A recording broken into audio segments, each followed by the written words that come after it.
The phone rang at 2:07 in the morning. Caleb Mercer almost didn't answer it. Unknown number. Storm outside. His daughter asleep in the next room. Every reason to let it go to voicemail. But something made him pick up.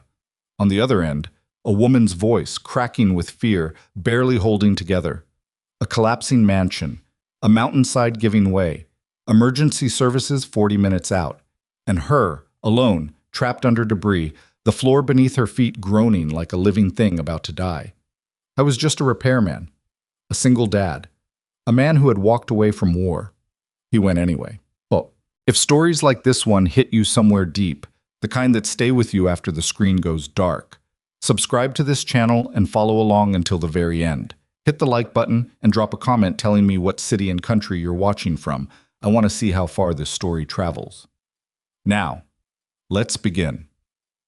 The storm had been building since late afternoon.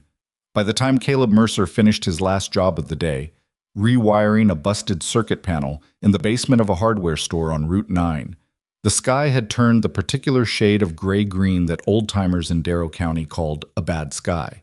The kind that didn't argue with you. It just came, and you either got inside or you didn't. Caleb drove home with the windows cracked despite the wind because he liked the smell of rain before it fell. It was one of the few things that still felt uncomplicated. Rain coming. That was all it was. His truck, a 2009 Ford F-250 with a cracked dashboard and 190,000 miles on it, rattled down the two-lane road toward the small house he rented on Fenwick Street. 2 bedrooms, a yard that needed cutting, a porch light that flickered when the wind came from the east, which he kept meaning to fix but somehow never got around to. Inside, his daughter Lily was already in her pajamas when he came through the door, her dark hair still damp from her bath, sitting cross-legged on the couch with a book open across her knees. She was 8 years old, and she read the way some kids watch television, completely absorbed, unaware of anything else in the room. "You eat?" Caleb asked, setting his toolbox by the door. "Mrs. Pardon made macaroni," Lily said without looking up. "Good macaroni or sad macaroni?" She considered that. Medium macaroni. He almost smiled. Almost. He went to the kitchen and found the covered pot on the stove, ate standing up at the counter because he was too tired to sit, and listened to the thunder rolling in from the north. The windows shook once. Then again. He rinsed his bowl, dried his hands, and went to check on the back door because it had a habit of coming unlocked in high wind. By 9:30, Lily was in bed. By 10, Caleb had checked the weather report on his phone. Significant storm system, gusts up to 65 miles per hour, possible localized flash flooding in elevated areas, and switched off the lamp on his nightstand. He was asleep in under 4 minutes. That was a habit from another life. He woke at 2:07 to his phone buzzing on the nightstand. Unknown number, local area code. He stared at it for a full 3 seconds, the way you do when your brain is still partly underwater from sleep and the ringing doesn't quite make sense yet. Then he picked it up. "Yeah." A sound on the other end, not quite a voice. Something between breathing and crying, compressed tight, like a person trying very hard not to fall apart. "Hello?" he said. Sharper now. "Please." The word came out broken at the edges. "Please, I need, I don't know who else, the emergency line. They said 40 minutes, and the building is..." A sound. Loud. Structural. Something giving way. Then the voice came back, closer to the phone, lower, the kind of low that means a person is fighting panic with the last tool they have left. "Please, I'm trapped." Caleb sat up. "Where are you?" "Sterling Ridge. My estate. The mountain road, 3 miles past the Crestfall Junction. There was a landslide. The whole north side of the house came in. I'm on the 2nd floor, and the floor below me is gone. It's not there anymore." He was already standing, didn't know exactly when he'd made the decision. His brain was running 2 tracks, the voice on the phone, and his hands moving on their own. Jeans from the chair, boots from beside the bed, flannel shirt grabbed off the hook by the door. "Are you injured?" "My leg. I think I hit something when the ceiling came down. It hurts, but I can stand. I can't get to the stairs. There's a beam. It's massive. I can't move it." A pause. Then, "Who is this?" "I dialed wrong. I was trying to reach... I don't know who I'm talking to." My name is Caleb. I'm about 12 minutes from Crestfall Junction. Silence. Then, you're a stranger. Yes. You don't know me. No. Another sound from inside the building. Something deep, like the earth itself shifting its weight. The woman pulled in a sharp breath. The floor just cracked, she said, quietly, like she was reporting the weather. What's your name, Gang? He asked. Victoria. Okay, Victoria. I'm coming. Stay on the phone. Don't move toward the windows, and don't go near anything that's already shifted. If it moved once, it'll move again. You understand? Yes. Good. He grabbed his jacket from the peg by the door, snatched his work bag, the heavy one, not the daily kit, and stopped in the hallway outside Lily's room. He could hear her breathing, slow and even. He pulled the door half shut, went to the kitchen counter, and wrote on the notepad there.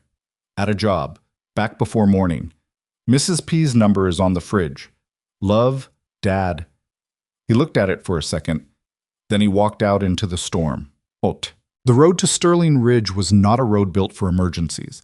It was the kind of private mountain access that existed because someone with enough money had decided they wanted seclusion and paid accordingly. A narrow two-lane that switched back on itself 4 times between the junction and the summit, with no guardrails on the eastern side and a drainage ditch on the western that, tonight, was running fast and brown with runoff. Caleb drove it in 11 minutes. He knew because he was watching the clock, the way he used to watch it on insertion runs, counting the time between one fixed point and the next. Victoria was still on the phone. She didn't talk much. She'd make a sound when something moved inside the building, a soft intake of breath, a single clipped word, and then go quiet again. He found that easier to deal with than screaming would have been. Screaming was harder to think around. How long ago did the landslide hit? He asked. Maybe 45 minutes. I was in my office on the 2nd floor. The north side it happened fast. One moment the window, and then the wall just folded. Anyone else in the building? No, my staff don't live on site. I was working late. A pause. I work late most nights. There was something underneath that sentence that he didn't push on. Not the time. He could see the estate before he reached it, or rather, he could see what was left of it.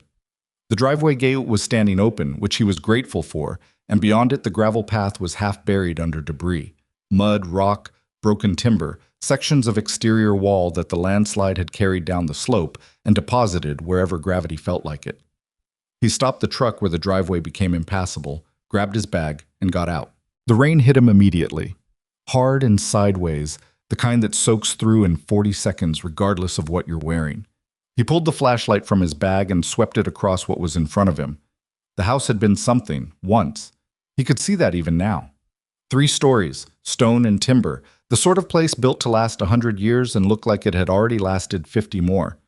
The north face was gone, collapsed inward and partially down the hillside, pulling the roof with it on that side. The south and east sections were still standing, barely, but the structural logic of the building was broken. It was a body with one side of its skeleton removed. Everything else was compensating, and compensating badly. The ground beneath the foundation on the east side was visibly unstable. He could see the way the soil had shifted, the way the corner of the building sat 2 inches lower than it should have. The whole thing was leaning, slow and enormous, toward the drop at the rear of the property. He'd seen bombed buildings in 2 different countries. Buildings hit by vehicle charges, by shelling, by improvised devices that took out load-bearing walls and left the rest of the structure in a state of controlled collapse. He knew what still standing but only just looked like. He knew how long it tended to last. He put the phone to his ear. Victoria, I'm outside. I can see the building. Okay. Her voice was thin but controlled. I need you to tell me exactly where you are. 2nd floor, north side or south? South. My office is on the southeast corner. Good. The more stable half.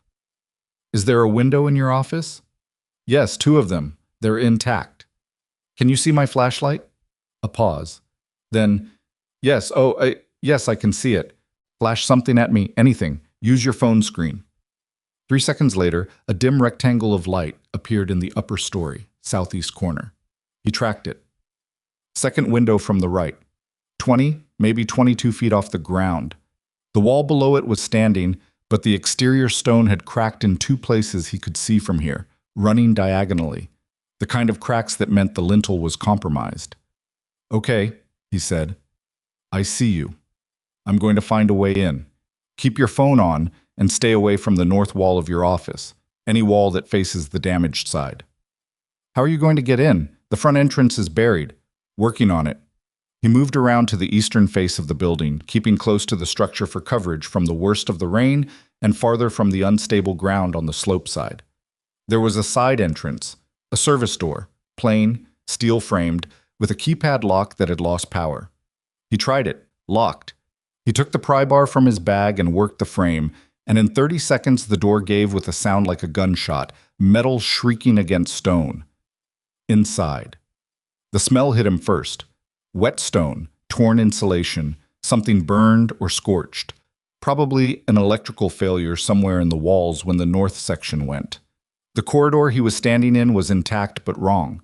There was a lean to the whole structure that his inner ear felt before his eyes confirmed it. The floor was level, technically, but the walls weren't quite plumb, and the ceiling above him had a new and deliberate-looking seam running 6 feet ahead.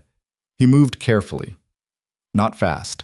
Fast was how people died in unstable structures, because fast meant you weren't listening, and listening was the only way you survived in a building that was deciding whether to finish falling.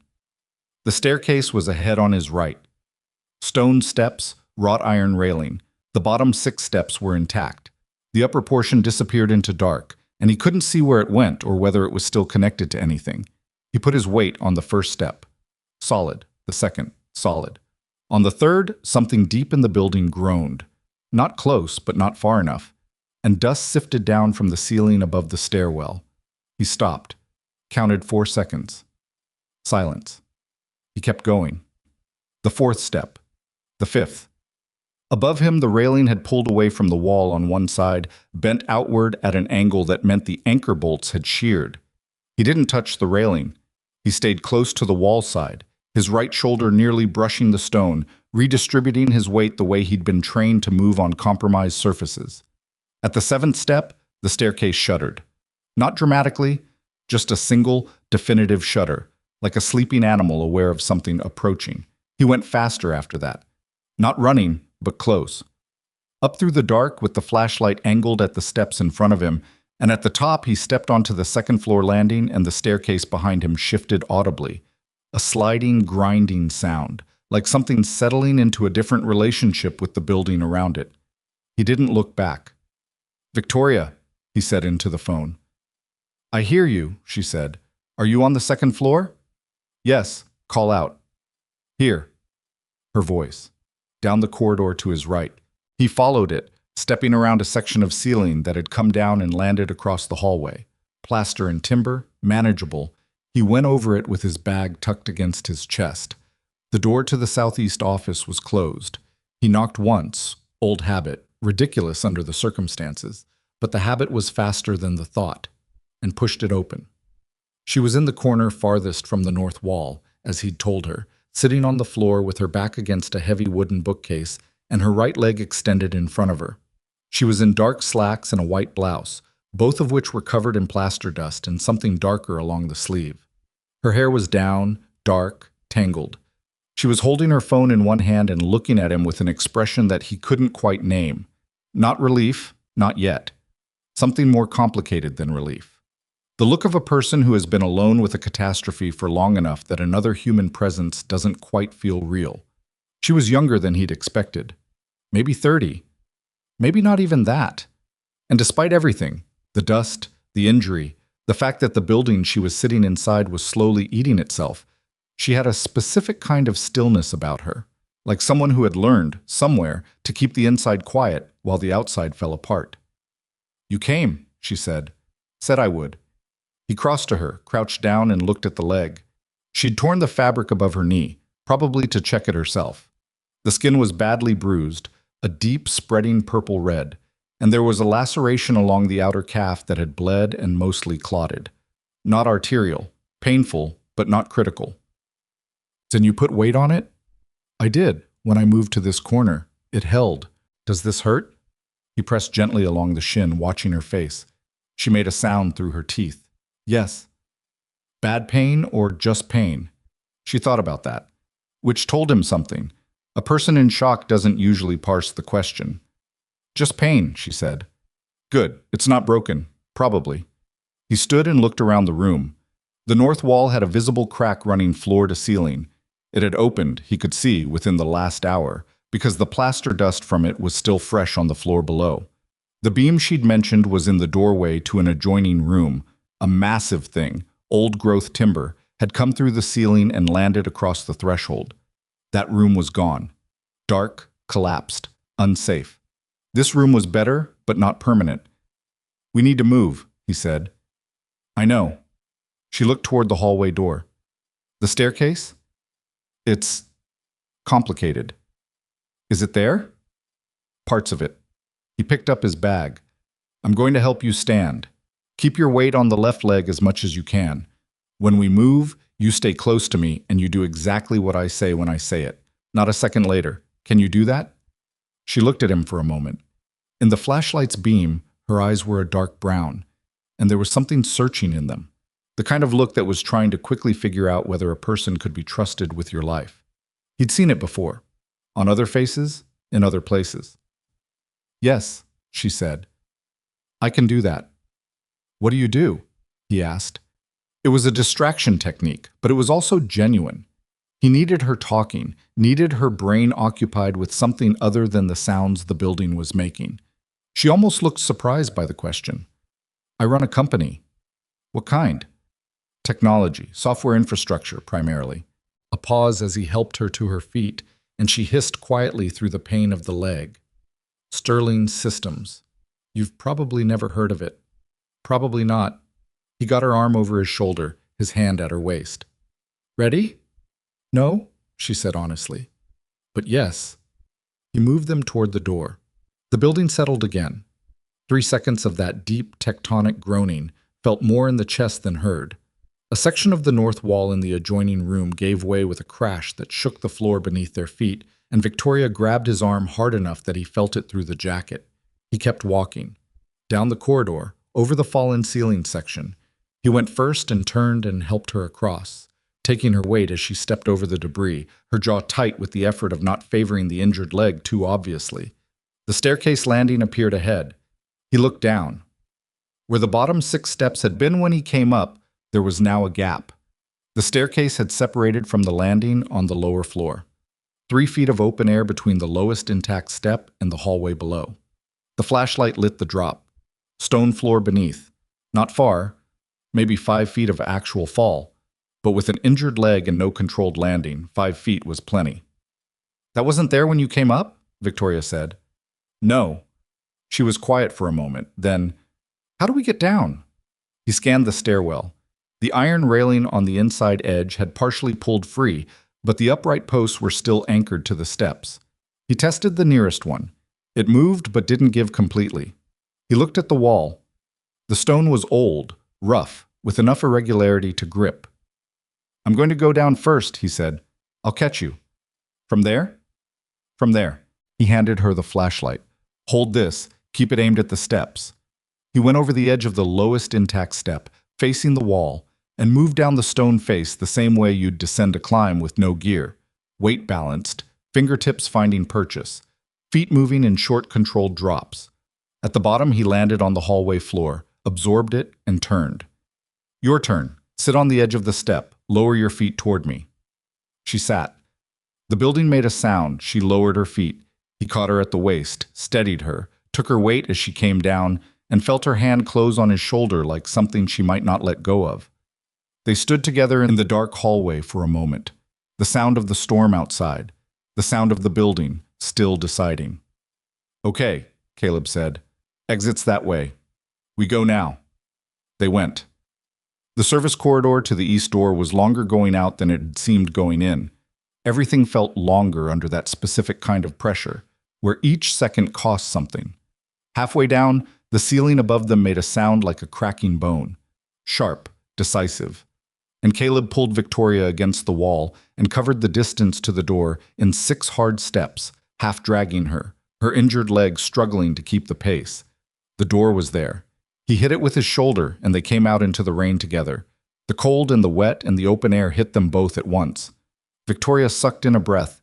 The first breath, it seemed, she'd taken fully in over an hour. Behind them, 20 seconds later, a section of the east corridor collapsed. They heard it through the door.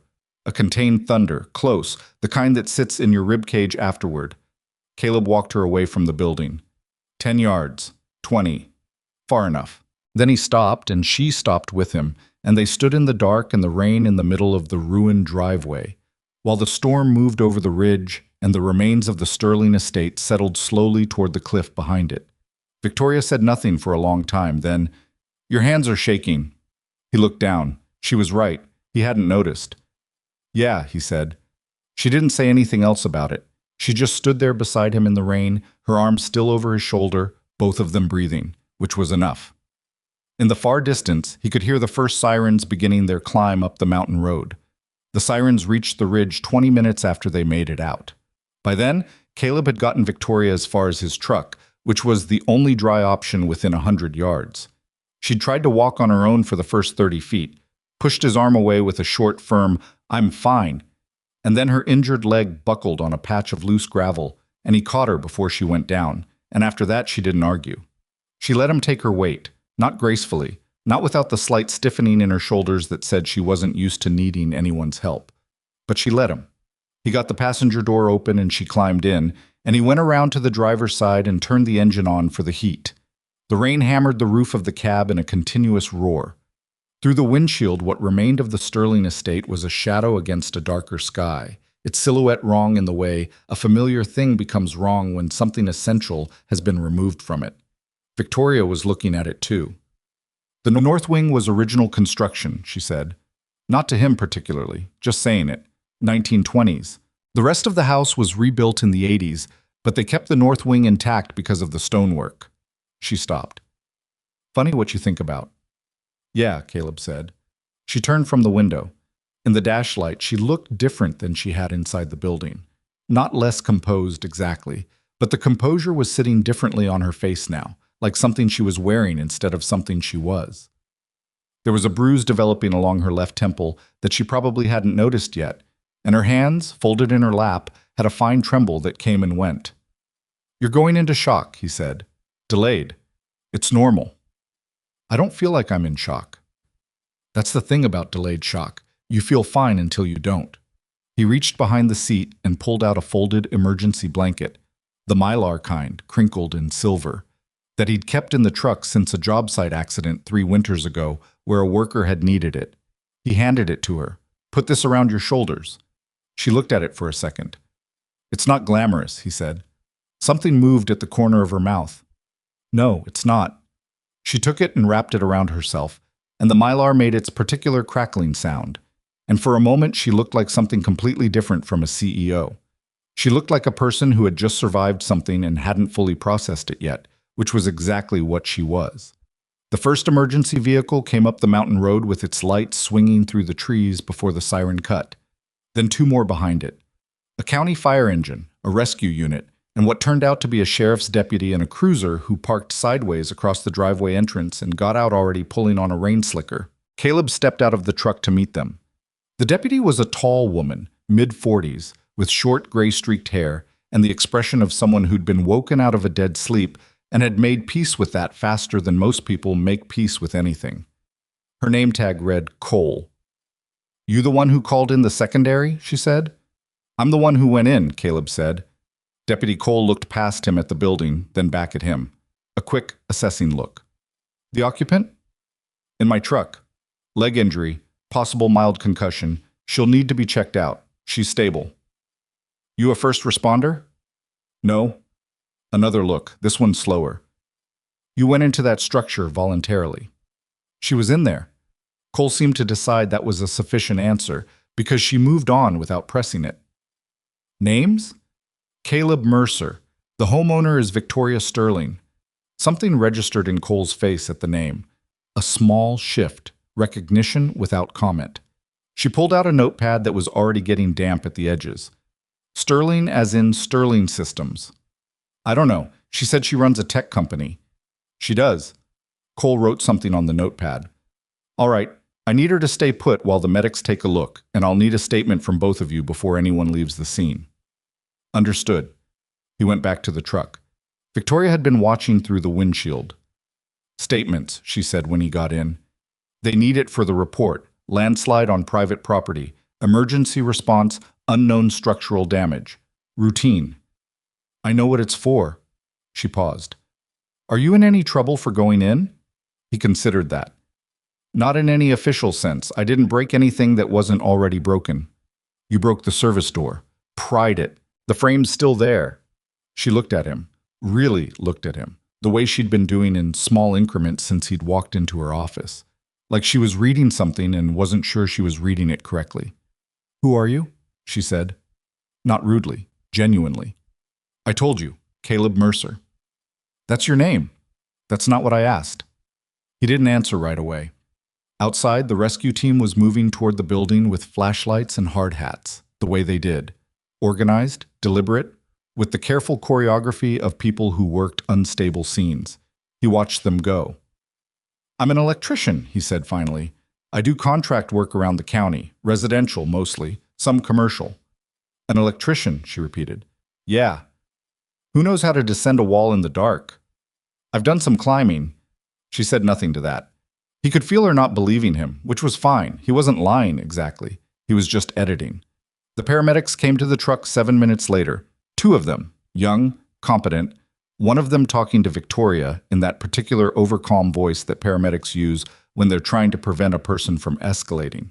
Victoria answered their questions crisply, submitted to the examination with minimal complaint, and at one point said, I understand, but I've already assessed the leg and it's not fractured, in a tone that made the younger paramedic blink and look at his partner. Caleb got out to give them space and stood beside the truck in the rain. He'd stopped noticing the rain about an hour ago. It was just weather. He'd been wet and cold in worse situations, and the memory of that made this manageable. He pulled out his phone and checked the time, 3:44 in the morning. Then he checked for messages. Nothing from Lily, which meant she was still asleep, which was what he'd expected. He put the phone away. The building groaned audibly even from where he was standing. One of the firefighters near the structure said something into his radio and held up a hand, and the team stopped their approach and held position. Then, slowly, the east face of the building, the corridor Caleb and Victoria had come through, shifted. Not collapsed, just moved. A half inch, maybe an inch. But you could see it in the way the wall's relationship to the ground changed, something that should be vertical becoming something that merely wanted to be. Then it stayed there, still standing, barely. Caleb exhaled slowly. One of the firefighters near him noticed, a heavy-set man in his 50s with a close-cropped beard and water running off the brim of his helmet. He looked at Caleb, then at the building, then at Caleb again. You went in there, he said. It wasn't quite a question. Yeah. Through the east corridor. Yeah. The firefighter looked at the building again. The east corridor, the shifted wall. He seemed to be running some kind of internal calculation. Then he said, huh, and walked back toward his unit, and Caleb didn't know what to make of that, except that the man had probably seen things that put this on some kind of spectrum that included much worse. Deputy Cole took his statement at the back of her cruiser, out of the worst of the rain. He gave her the timeline, phone call, drive up, assessment, entry, extrication, exit. She wrote it down without asking him to repeat anything, which meant she was good at her job. At the end, she said, any prior training that's relevant to the actions you took tonight? He thought about saying no. Old habit. The thing you say when you've been out long enough that the past feels like it belongs to a different person. Some, he said. Cole looked at him over the edge of her notepad. Patient, waiting. Military, he said. Navy, V. I've been out a while. How long? 7 years. She wrote that down. Thank you for your service, Mr. Mercer. It wasn't the flat performative version. She said it the way people say it when they mean something more specific, when they've seen what the service costs and they're acknowledging the cost, not the abstraction. Thanks, he said, which was all he ever knew how to say back. Victoria was being helped out of the truck by the time Cole finished with Caleb, the paramedics wanting to move her to the ambulance for a more thorough evaluation. She was walking on the leg, stubborn, and the limp was visible, and she clearly knew it and disliked that it was visible. She had the mylar blanket still over her shoulders, clutched at her collarbone with one hand. She saw Caleb and stopped. "They want to take me to Mercy General," she said. "Good idea. I don't love hospitals. I don't think anyone does. They're going to want to keep me overnight for observation." "Probably." She looked at him steadily. The rain had plastered her hair against the side of her face, and she hadn't bothered to push it away. "Thank you," she said. "I mean that in a way that I'm not sure I have the right words for right now." "You don't need words for it. I know. I just wanted you to know that I know the difference between saying thank you and meaning it." She paused. "My assistant will contact you for, I don't know, however these things work. If you have expenses, I don't have expenses." "You drove up a mountain in a storm at 2 in the morning. I had gas in the truck." She stared at him. Something complicated was happening behind her eyes, and he couldn't read all of it. "Why?" she said. "Just that." He thought about it for a second. He'd been thinking about it, actually, in the background, since he'd driven away from Fenwick Street. The same question, his own version of it. "Why did you go?" "You don't know her." The building was obviously dangerous. "You have a daughter at home who would wake up and find that note on the counter." "Why?" "You sounded scared," he said. "Not panicked, just scared, like someone who was trying very hard to hold it together." He shrugged, a small movement. "I've heard that sound before. I don't know how to drive away from it." Victoria was quiet for a moment. Then one of the paramedics touched her elbow gently, guiding her toward the ambulance, and she let herself be moved. She looked back once. He raised a hand. She turned away. Caleb stood in the driveway of a ruined estate at 4 in the morning, soaking wet and starting to feel the cold again now that the adrenaline had been gone for a while, and watched the ambulance lights descend the mountain road. The fire crew was setting up a perimeter around the remaining structure. Someone had put traffic cones across the driveway entrance. The storm was moving east, the rain finally thinning to something lighter.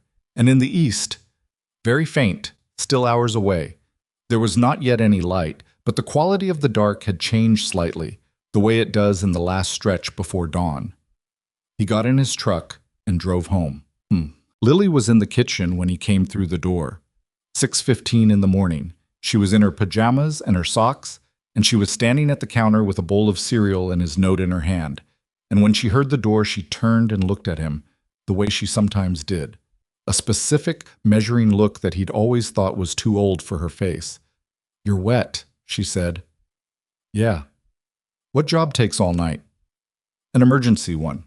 He went to the sink and ran the hot tap and put his hands under it. They were stiff in the way hands get when they've been cold for a long time and then warmed too fast. Lily was quiet for a moment. He heard the clink of her spoon against the bowl. "Were you a soldier again?" she asked. He looked at her. She was eating her cereal and looking at him over the spoon with the uncomplicated directness that 8-year-olds sometimes have, the kind that doesn't mean to be devastating but is. "What makes you ask that?"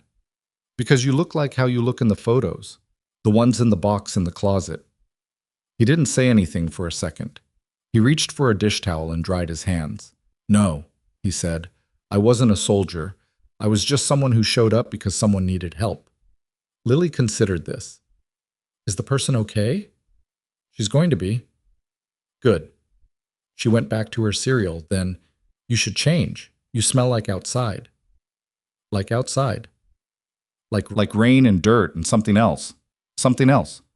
"Old building," she said, with the definitiveness of a person who had no idea how accurate she was. He changed. He didn't sleep. He sat at the kitchen table with a cup of coffee that he kept forgetting to drink and listened to Lily get ready for school. The small, ordinary sounds of it, the running water and the drawer that stuck, and the sound of her talking to herself under her breath while she brushed her teeth, the way she did sometimes. He didn't know what she said when she did that. He'd never asked. It seemed private. He drove her to school at 7:45. She kissed him on the cheek and grabbed her backpack and was gone before he finished pulling up to the curb. He sat there for a moment after she went in. The morning was clearing. The storm had moved through and left the sky that particular washed-out blue that comes after heavy rain, clean and a little raw feeling, like new skin. The trees along the school's front walk dripped steadily. A crossing guard in an orange vest was talking on her phone, leaning against the stop sign with the relaxed posture of someone between tasks. Normal. All of it. Pointedly, completely normal. He thought about the building, the way the ceiling came down in the next room while he was in the office with Victoria, the staircase separating, the walls shifting after they came out, the math of it, the thin margin between the sequence of events as they happened and a different sequence, a slightly altered one, in which something came down sooner or the staircase gave on the way up instead of the way down. He'd run that math before. Different math, different situations. The answer was always the same. The margin was whatever it was and there was no changing it after the fact. You got out or you didn't. He had. Victoria had. The building had not. He put the truck in drive. Check. He took a job that day because he had to. A rewire on a rental property across town, the kind of unglamorous work that involved a lot of time in a crawl space and a lot of sweating at connections that should have been replaced 15 years ago. He worked for 6 hours straight, and the work was good in the way that physical work that requires focus is good. It left no room for anything else. His phone rang twice during the afternoon. The first time was a number he didn't recognize, not the same number from last night, a different one, and he let it go to voicemail. The second time was his neighbor, Mrs. Pardon, asking if Lily could come over for dinner because she'd made too much pot roast again, which was Mrs. Pardon's habitual approach to loneliness and one that Caleb had long since stopped trying to politely decline. He listened to the voicemail at 5 o'clock, sitting in the cab of his truck outside the rental property, with sawdust on his jeans and a sore shoulder from the crawl space. The voicemail was from someone named Karen Yee, who identified herself as Victoria Sterling's personal assistant. Her voice was professional and warm in equal measure. The voice of someone paid to deliver information calmly, regardless of what the information is. She said that Ms. Sterling had been admitted to Mercy General overnight as expected and was being discharged this afternoon. She said that Ms. Sterling had asked her to extend her personal gratitude to Mr. Mercer and to inquire whether he would be willing to accept compensation for the time and risk involved in the previous night's events. Then she said, "Ms. Sterling also asked me to tell you directly, if you're willing to hear it, that she would like to speak with you again. At your convenience. No obligation." Caleb listened to it twice. Then he deleted it. He didn't delete it because he wasn't going to call back. He deleted it because he needed to think, and having the voicemail sitting in his phone felt like a weight he didn't want to carry around. He sat in the truck and thought. There was a version of this that was simple. He'd gone in, gotten her out, everyone was alive, that was the end. People pulled strangers out of burning cars and flooded ditches and then went home and never spoke again. And that was fine. That was most of it, actually. Most rescues ended in a parking lot handshake and then the permanent, mutual, comfortable anonymity of two people who shared one moment and nothing else. He could do that. He started the truck. He thought about what she'd said. You sounded scared, not panicked. And the way she'd looked at him in the rain, trying to read something she wasn't sure was there. He thought about the staircase, the way the building sounded when it moved. He thought about Lily asking, "Are you okay?" and him saying she's going to be, and meaning it as a complete sentence, a finished thing, when maybe it wasn't. He drove to Mrs. Pardon's and had pot roast with his daughter. 3 days after the landslide, Caleb was under the kitchen sink of a house on Calloway Street. New owner, old plumbing, the particular combination that generated the most work in his business. When his phone buzzed on the tile floor beside his toolbox, he reached for it without looking and put it to his ear. Mercer. Mr. Mercer. Not Karen Yee. The voice was different, composed, with an undertone of something careful in it. "This is Victoria Sterling." He stopped moving under the sink. "I told my assistant to pass along." "She did," he said, "and you deleted the voicemail." He thought about pointing out that he couldn't have known she knew that, but then again she ran a technology company, and people who ran technology companies probably had ways of knowing things. "Yeah," he said. A brief pause. "I'm not trying to make this complicated," she said. "I know. I needed to say something that Karen can't say for me. Not because she isn't capable, she's exceptional, but because it would feel like I was sending someone else to do something I owed you the decency of doing myself." He pulled himself out from under the sink and sat up on the kitchen floor, his back against the cabinet. The room was empty, the new owners not moved in yet, afternoon light coming through windows that needed cleaning. "Okay," he said.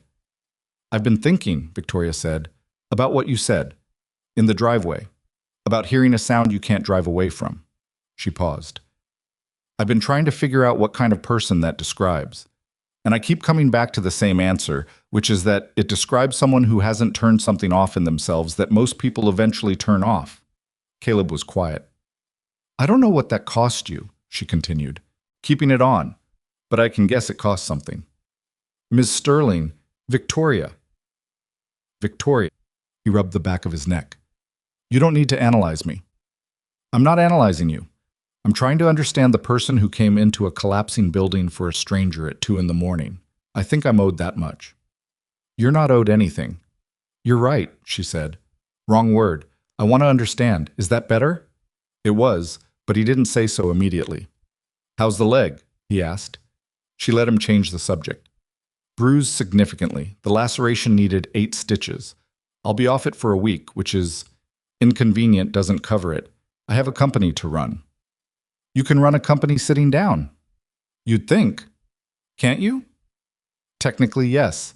In practice, the people who work for me take certain cues from my physical presence that don't translate over video call. Like what?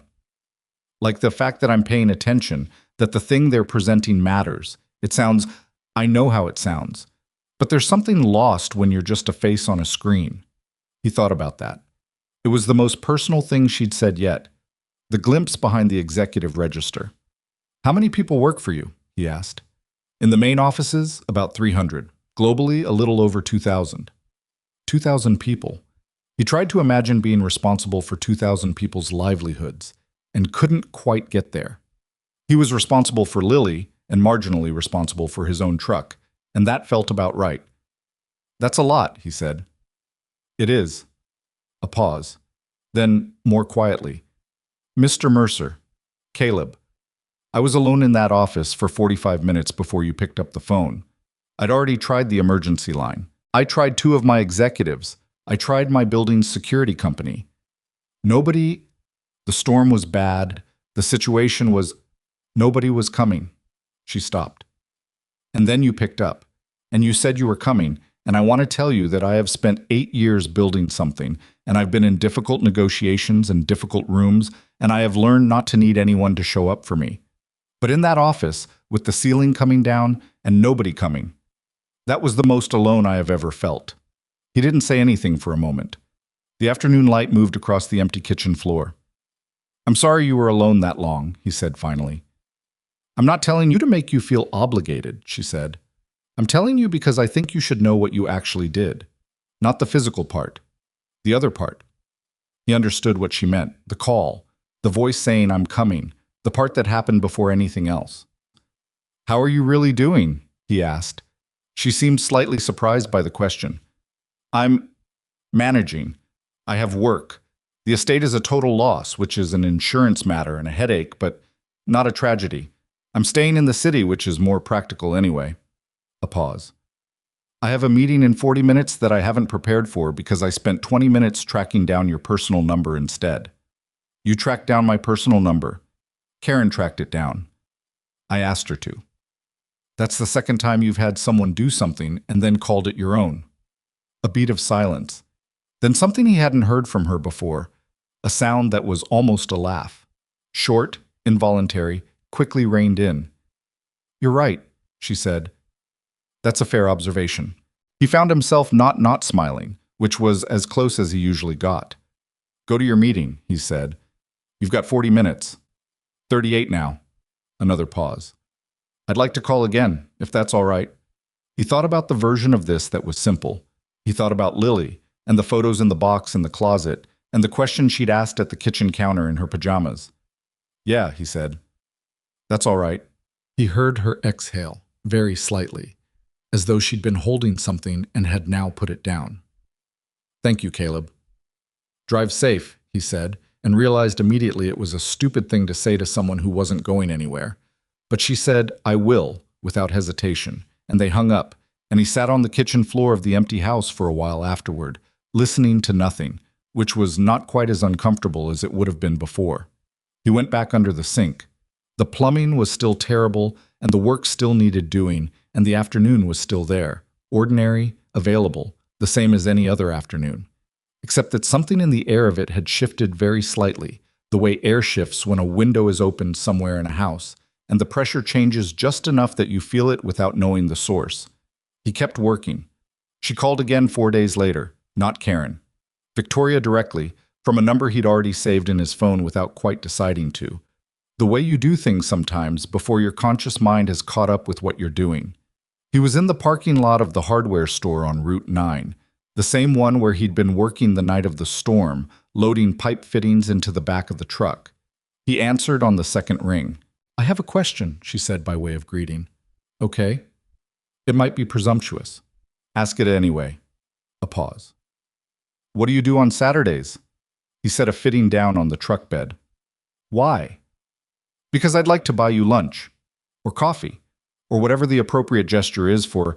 I don't actually know what the appropriate gesture is. That's part of the problem."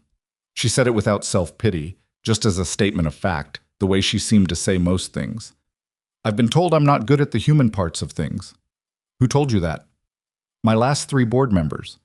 And my mother, but she's been saying it since I was 12, so I discount it somewhat." He almost laughed. "Lunch," he said. "Saturday's fine." He didn't tell Lily where he was going. He said he had an errand in the city, which was true, and Mrs. Pardon came over to stay with her, which was the usual arrangement. Lily accepted this with the equanimity of a child who had learned not to ask too many questions about her father's schedule, which was something he was both grateful for and quietly troubled by. The gap between what her acceptance cost her and how little he'd acknowledged that cost. The restaurant Victoria chose was not what he expected, which he acknowledged to himself was a presumption on his part. He'd expected somewhere that would make him feel like his jacket was wrong. Instead, it was a corner place in a mid-city neighborhood, the kind of restaurant that had been in the same building since 1987 and hadn't changed the menu since 1994 and was full at noon on a Saturday with people who clearly came every week. Booths, not tables, coffee in thick ceramic mugs, a handwritten specials board that had seen better days. Victoria was already there when he arrived, in a booth by the window, in jeans and a dark sweater, her hair pulled back, no jewelry except small gold studs in her ears. The leg seemed better. She'd stood slightly when she saw him come through the door, a reflexive courtesy, and then sat back down without favoring it. She looked different from how she'd looked on the mountain, not just because of the circumstances. Something about the absence of the storm, the rubble, the emergency. Without all that, she was a different kind of visible. "You look surprised," she said as he sat across from her. "I picked a different kind of restaurant in my head." "What kind?" "The kind where I'd feel like my jacket was wrong." She looked at his jacket, a barn coat, olive green, worn at the cuffs. "Your jacket is fine," she said. "I know that now." The waitress came. He ordered the club sandwich and coffee. Victoria ordered soup and more coffee, and the waitress called her "hun" in a way that suggested familiarity, and Victoria thanked her in a way that confirmed it. "You come here a lot," he said, "when I can, which is not often enough." She wrapped her hands around her mug. "I grew up in a neighborhood like this one. Not this city, different state, but the same kind of neighborhood. The kind where everyone knows the waitress's name and the coffee's never remarkable, but it's always reliable." A small pause. "I don't talk about that much." "Why not?" "Because I've spent a significant portion of my professional life making sure people focus on what I've built, not where I came from. There's a version of the origin story that's useful and a version that's just personal. I keep the personal one for myself. And now you're telling me." She looked at him over the rim of her mug. "And now I'm telling you, yes." He didn't ask why. He let it sit. They talked through lunch, not about the building, not about the night on the mountain, not yet. They talked around it the way two people sometimes circle the actual subject of a conversation because the actual subject is large, and neither of them is sure how to approach it from the front. They talked about Darrow County, which she knew slightly from having bought the estate there 5 years ago. They talked about contract work, about what electrical problems a house could hide in its walls for decades before something went wrong. She asked good questions, not polite questions, the kind you ask to fill space, but the kind that meant she was actually listening to the answers. At some point he said, "Ask me what you actually want to ask me." She looked at him steadily. "What makes you think I haven't been?" "Because you picked a restaurant you're comfortable in, and you're sitting across from me with your hands around a coffee mug, like you're building up to something. A beat of silence. Outside, a bus went past the window. The scars on your hands, she said, and the way you moved through that building, the way you made decisions. She set the mug down. I've dealt with private security. I've dealt with contractors who specialize in risk assessment. I know what trained looks like. What you did in that building wasn't just trained, it was something else, something more specific. He didn't say anything. You said military, she continued. Navy.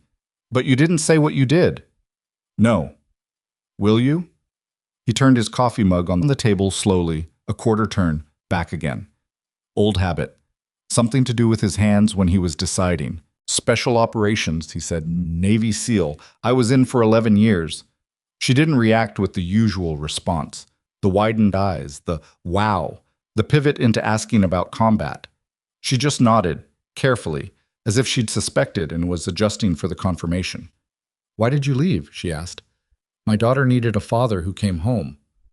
That stopped her. Not the words, the way he said them.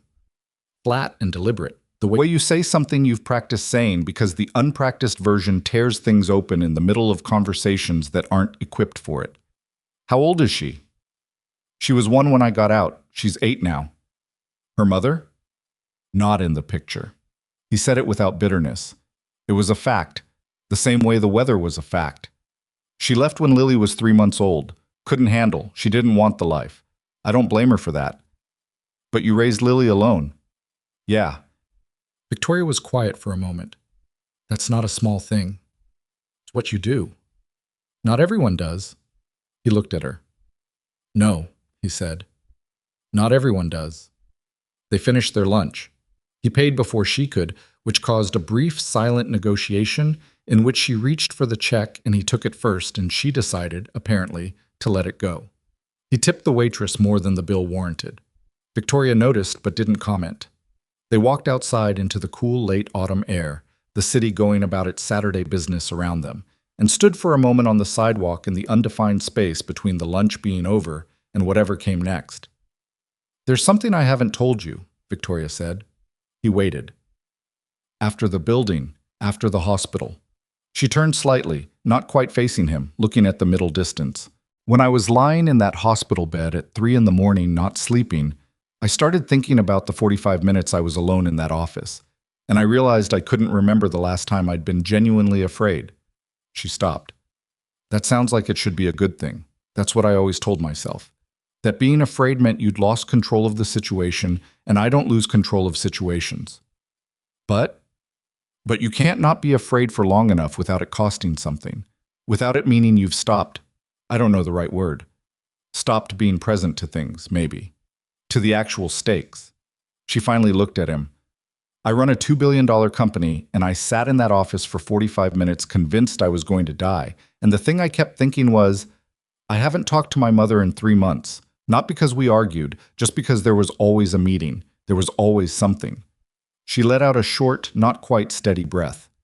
I called her from the hospital. How was that? Painful. The ghost of something crossed her face. Good. Both. He understood that combination. He understood it specifically. They walked a block and a half without speaking, not going anywhere in particular, just moving the way you sometimes do in a city, because standing still feels like a choice that needs more justification than walking does. Tell me about the last mission, Victoria said. He stopped. She stopped a half step later and turned to look at him. I'm sorry, she said. That's too much. No. He started walking again, and she fell back into step beside him. No, it's not too much. I just wasn't expecting it. She waited. He talked. He hadn't talked about it, not the way he was talking now, in 7 years. He'd given the official account to the debrief team. He'd given a compressed, edited version to a VA therapist twice, and then stopped going because sitting in that office made him feel like he was being processed, not heard. He told Mrs. Pardon that he'd been in the Navy when she'd first asked, and that was the extent of it. But walking down a city block on a Saturday afternoon, he told Victoria what happened on the last mission in the way it actually happened, not the version with the details redacted for classification or the emotional content removed for professional presentation. He told her about the compound, about the team, about Marcus Webb, who had been his closest friend in the unit, and who had a wife and a 2-year-old daughter, and who used to tape a photo of them to the inside of his locker with the same piece of masking tape replaced every few months when it stopped sticking. He told her about the choice, not a dramatic choice, not a movie choice with slow motion and swelling sound, but a real choice, the kind that happens in 3 seconds in a collapsing structure, not unlike the one on the mountain, where you can either go back for one person or you can get the others out. He'd gotten the others out. Marcus Webb did not come out. He said it plainly. He didn't dress it up, and he didn't minimize it. Victoria walked beside him and listened without interrupting, which was the thing he hadn't known he needed until someone did it. The VA therapist had a notepad and a clock on the wall. Mrs. Pardon would have started crying, and then he would have spent the rest of the conversation managing her distress. Lily was 8. There was nobody he'd told the real version to. When he finished, they'd walked 3 blocks and were standing at an intersection waiting for the light. "You've been carrying that for 7 years," Victoria said. "Yeah. Alone. Mostly." The light changed. They crossed. "Do you think it was the wrong choice?" she asked. Not gently, directly, the way she asked everything, treating him like someone capable of the actual question. He thought about it for real, the way he rarely let himself. "No," he said. "I think it was the only choice I could make with the information I had and the time I had to make it. I think Marcus would have made the same call." He paused. "I think I know that, and I can't feel it." Knowing and feeling are different things.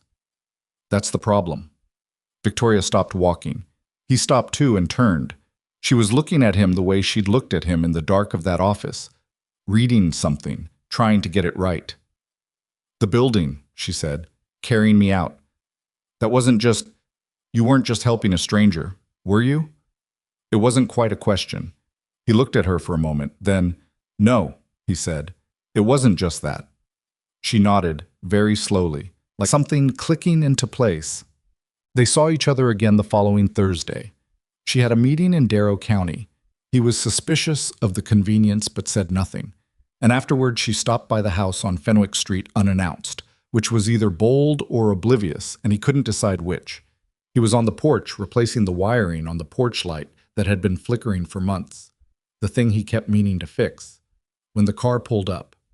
A dark blue sedan, a driver he didn't recognize, and Victoria getting out in a coat that was better suited to the city than to a county road in November. She looked at the porch light.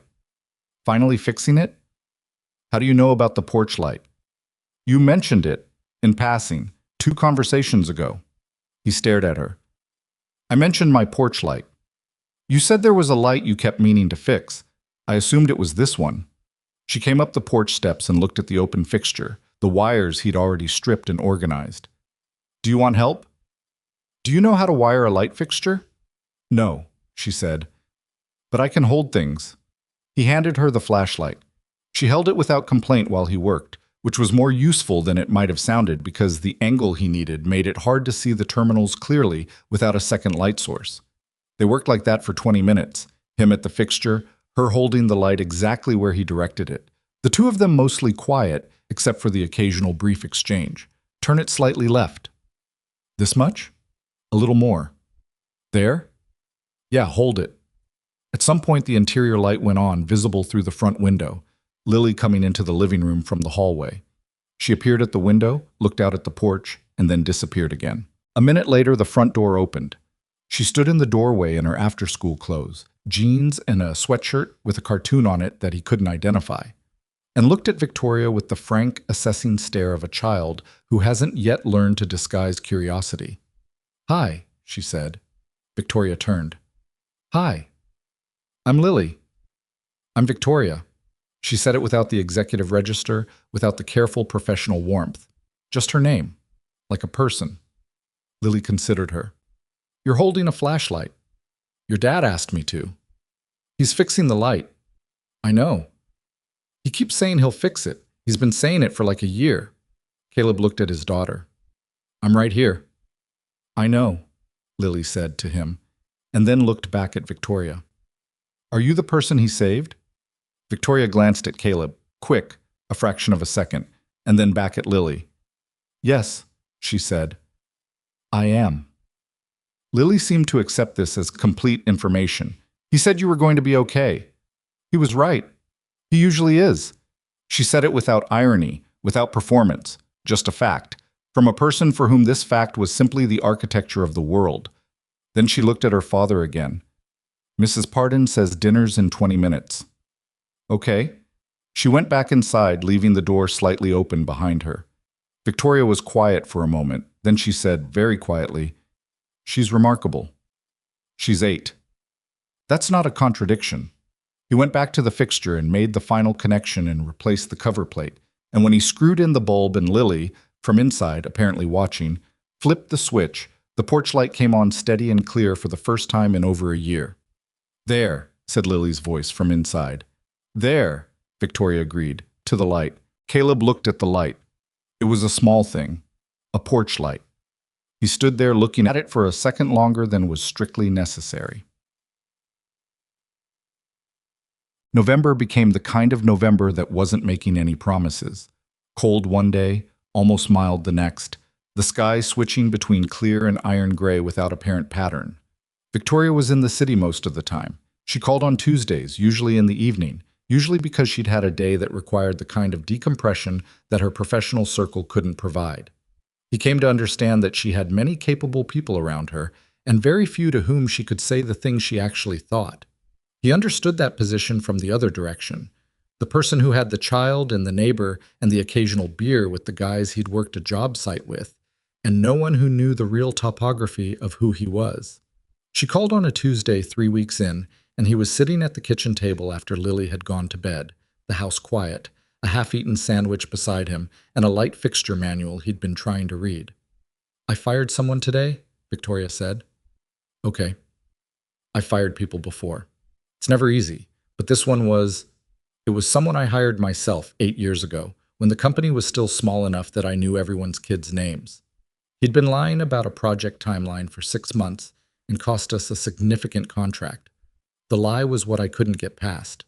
Not the mistake, just the lie." She paused. "I keep telling myself I handled it correctly, professionally, with appropriate documentation and legal review. But I should have caught it sooner. That's the part I can't put down. I should have been paying closer attention, and I wasn't, because I was paying attention to 12 other things, and I told myself the 12 other things were more urgent. Were they? At the time." She paused. "That's the honest answer, which is not the answer that makes me feel better. You want me to give you the answer that makes you feel better?" "No," said without hesitation. "That's why I'm calling you instead of calling Karen." He thought about that for a moment. "What would you do differently next time?" "I'd schedule direct check-ins. Not delegate to interim reports. I'd see the work with my own eyes at key intervals." She sounded like she was writing a list in her head while she talked. "And I think I'd be harder earlier. Not meaner, but harder. Not let the history make me softer than the situation warranted." "That sounds right." "Does it?" "You trusted someone past what the evidence warranted because you liked them. That's human. The thing you just said sounds like you learned from it." He picked up his sandwich and put it back down. "Most people either beat themselves up forever or they don't think about it at all. You're doing neither." A pause. "You're better at this than you let on." "At what?" "At the human parts of things." She said it in a way that had a slight echo. The things she'd said about herself in the restaurant, the thing her board had told her. "I've had practice," he said. "I raised an 8-year-old alone. You become an expert in things you didn't know you were studying." Her laugh this time was less guarded, more real. He'd heard it in versions over the past weeks. The short, controlled one from the first phone call, something slightly looser when they'd talked about Lily and the flashlight, and now this, which was a full laugh, brief but unconstrained. He realized he'd been tracking the evolution of it without meaning to. The conversation that changed things happened in the last week of November, on a day Caleb was finishing a job near the city and drove in rather than back to Darrow County. He told himself it made logistical sense. Victoria had mentioned she was working late. He texted to say he was nearby, and she had responded with an address, not the office, a coffee place near her temporary apartment, and he'd gone. She was already there, a laptop open, of someone who has been working for 11 hours and has decided 1 more hour won't kill them. When he sat down, she closed the laptop without being asked. which he noticed. They talked for 2 hours, about things that neither of them had brought up before it, not because they'd been avoiding them, but because the conversations had been building in a specific sequence, the way trust builds in a specific sequence, each exchange being a thing that had to happen before the next one could. They talked about her company, the original idea behind it, the years when she was running it out of a 2-room office and eating takeout at her desk, and couldn't have told you the last time she'd slept 8 consecutive hours. She talked about it without the PR sheen, the version that appeared in profiles. She talked about the years when the company was nearly insolvent twice, and she hadn't told anyone because telling anyone felt like conceding something she couldn't afford to concede. Was there anyone, Chet? He asked. During those years? She knew what he meant. She thought about it. For about a year, she said. He was patient and kind, and he wanted things I couldn't give him. Time, presence, the kind of partnership where both people are equally invested in each other's daily lives. I couldn't be equally invested. I was building something, and it needed everything I had. She turned her coffee cup on the table, a small rotation. He recognized the gesture. He did the same thing. He deserved better than what I could give him.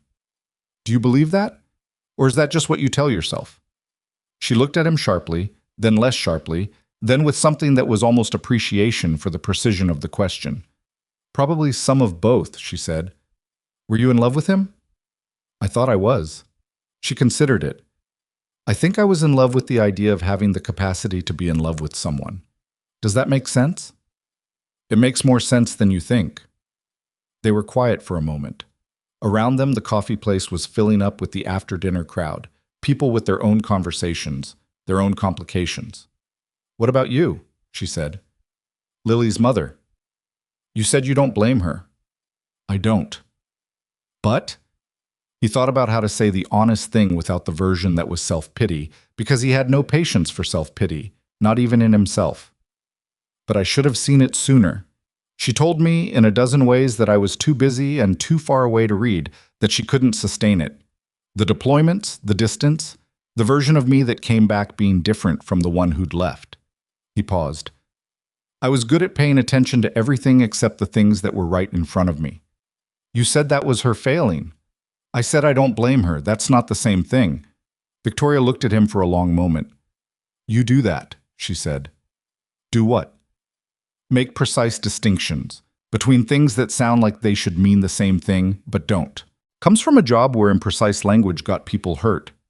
It comes from you, she said, quietly, but without giving him room to deflect it. Not from the job. He didn't argue. He picked up his coffee, which was cold by now, and drank it anyway.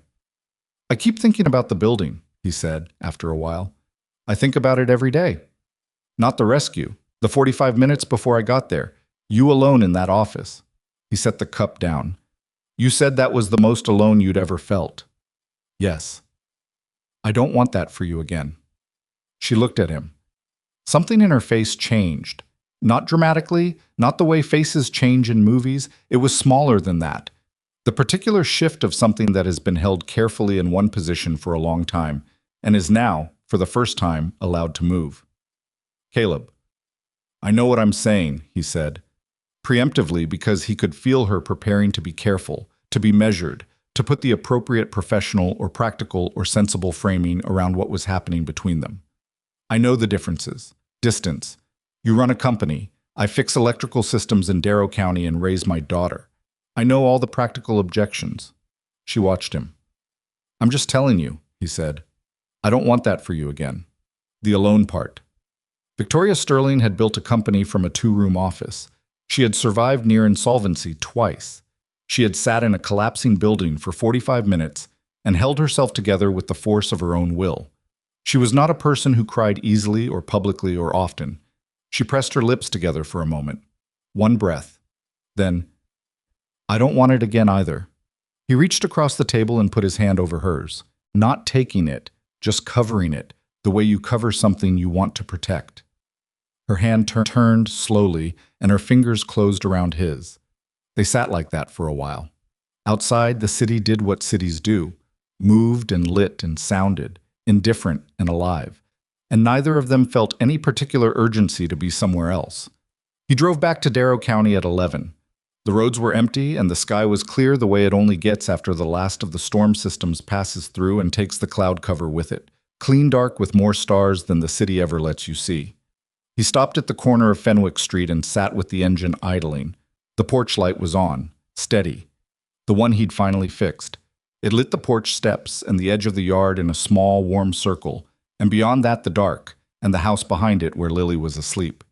He sat there for a while, looking at it. Then he pulled into the driveway and went inside.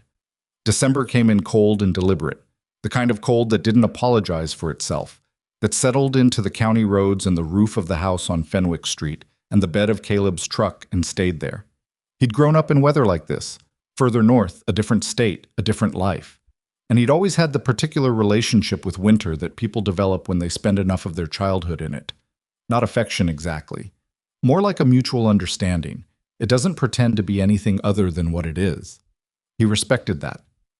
Victoria came to Darrow County on a Friday afternoon in the first week of December, not for a meeting this time, not with a logistical pretext, just because she said she wanted to, which was itself a thing, the plainness of it. He'd learned by now that for Victoria, saying a plain thing without the professional scaffolding around it was its own kind of courage. She'd spent so many years packaging her intentions in strategic language that unpackaged honesty cost her something each time.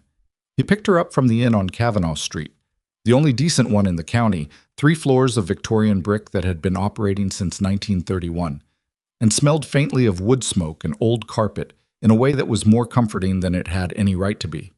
She came out in a coat he hadn't seen before, charcoal gray, heavier than the one from the city. She'd bought it for this trip. He noticed but didn't say anything. Lily knew she was coming. He'd told her that morning over breakfast. The Friday morning routine, which meant scrambled eggs because it was the one morning he had enough time to make them properly, with the cheese mixed in while they were still moving, the way Lily liked. "Victoria's coming today," he'd said. Lily had been eating without looking up. "I know." "How do you know?" "Because you made the eggs right." She said it with the matter-of-fact tone of someone reporting a pattern they'd observed and cataloged. "You only make them right when something's happening." He'd looked at his daughter across the breakfast table and hadn't known whether to feel transparent or grateful that she was paying attention. "Is that okay?" he asked. "That she's coming." Lily had finally looked up. The question seemed to genuinely require thought, which he appreciated. She wasn't a child who gave reflexive answers. She thought for a moment. "Does she make you less tired?" she said. He paused. "What?" "You used to come home from jobs and eat standing up and then sit at the table and look at nothing for a while." She said it without accusation, just description. "You still do that sometimes, but less." He didn't know what to say to that. "So does she?" Lily asked. "Yeah," he said. "I think she does." Lily went back to her eggs. "Then it's okay." They spent the afternoon at Cranmer Park, which was the kind of place that existed in every small county. A few acres of maintained green space, with a pond that froze over reliably in January, and a walking path that circled it twice and then wandered into a stand of old oaks before coming back to the parking lot. In December, it was mostly empty. An older man with a retriever, a young couple pushing a stroller, both of them moving fast in the cold. That was all. Lily walked ahead of them on the path the way children do. Not quite with the adults, not quite separate, inhabiting the middle distance where she could hear them but wasn't performing for them. She found a stick of satisfying dimensions within the first 50 yards and used it to whack the occasional low-hanging branch, which was apparently the primary activity she'd come for. Victoria walked beside Caleb with her hands in her coat pockets and her breath making small clouds in the cold air. And she watched Lily with the look of someone who hadn't spent much time around children and was discovering that children, up close and unprovoked, were more interesting than expected. "She doesn't perform," Victoria said quietly, not meant for Lily. "No," Caleb said. "Most kids do, around new people. They either show off or they withdraw. She just does what she does." "She gets that from somewhere." Victoria glanced at him sideways. "Is that a compliment to me or to you?" "To her," he said. "She developed it herself." Victoria almost smiled. "Fair." Lily stopped ahead of them at a bend in the path where a large oak had a low fork she could reach, and she climbed into it with the practiced ease of a child who had clearly done this before. She sat in the fork and looked down at them as they came level with the tree. You can see the whole pond from here, she announced. Can you? Victoria said. Yes. And the parking lot. And there's a man whose dog is trying to eat a pine cone. Is the dog succeeding? Lily watched. Not really. She looked at Victoria. Do you want to come up? Victoria looked at the tree, at the fork, at the branch situation involved in reaching it. I'm in a coat, she said. That's not a reason, Lily said. Caleb kept walking. He gave it about 15 seconds. Caleb, Victoria said from behind him. He turned. She was looking at him with an expression that contained several things at once: exasperation, amusement, a question she wasn't asking out loud. Don't look at me, he said. Victoria looked at the tree. Then she looked at Lily, who was waiting with a patience that was specific and relentless. Then she looked at her coat. Then she climbed the tree. It was not graceful. There was a moment when her foot slipped on the bark and she grabbed the branch with both hands and made a sound that was not a word but communicated a clear opinion of the situation. But she made it to the fork and settled herself beside Lily and looked out at the pond. You're right, she said. You can see everything. Told you, Lily said. Caleb stood on the path below and looked up at the two of them in the tree. He didn't say anything. He didn't need to. Mrs. Pardon had Lily for the evening, which involved a lasagna that Mrs. Pardon had been planning since the previous Wednesday, and which Lily accepted with the enthusiasm of a child who understood that Mrs. Pardon's cooking was one of the reliable pleasures of her world. Caleb drove Victoria back from the park, and they cooked dinner at the house on Fenwick Street. His kitchen, his groceries, nothing complicated. Pasta and a sauce he made from scratch because it was faster than she might have thought, and because the tomatoes needed using. Victoria sat at the kitchen table with a glass of wine and watched him cook the way she watched most things he did with his hands, not surprised by the competence of it, just interested in the way he moved, the particular economy of someone who'd spent years being efficient with motion. Did you cook in the Navy? She asked. You don't cook in the Navy. You eat what's there. He pushed the garlic around the pan. I learned after, when Lily started eating real food, and I realized I either needed to learn or I was going to spend her entire childhood feeding her takeout. And now? Now she has opinions about pasta. She thinks the sauce needs more basil than I put in. Does it? Usually, yeah. Victoria wrapped both hands around her wine glass. My mother couldn't cook either. We ate a lot of canned soup, the kind with the pull-tab lids.